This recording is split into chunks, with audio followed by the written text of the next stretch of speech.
Hello বন্ধুরা, কেমন আছো সবাই? আশা করি সবাই ভালো আছো, আমিও ভালো আছি। আমি সকালবেলা গোপালকে ঘুম থেকে তুলবো, তার জন্য আগে আমি কিছু জিনিস রেডি করে নিচ্ছি। একটু চন্দন ঘষে নিলাম, তুলসীগুলোও রেডি করে নিলাম, যাতে গোপালকে ঘুম থেকে তুলে স্নান টান করিয়ে তারপর তুলসী চন্দন দিতে পারি গোপালকে। তাই আমি এখন চন্দন ঘষে তুলসীগুলো এক এক করে সাজিয়ে রাখছি প্লেটে।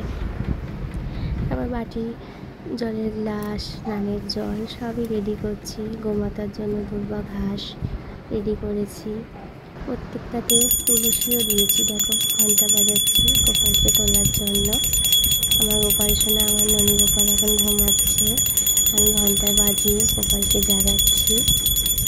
সোনা বাবা উঠে পড়ো, উঠে পড়ো সোনা বাবা, সকাল হয়ে গেছে। আমার ননীবাবু উঠে পড়ো। আমার ননীবাবুকে ঘুম থেকে আমি তুলছি। দেখো, আমার ননীবাবু ঘুম থেকে উঠে পড়ছে। ননীবাবু ঘুম থেকে উঠে পড়েছে। শুভ সকাল ননীবাবু। জয় গোপাল, রাধে রাধে, হরে কৃষ্ণা।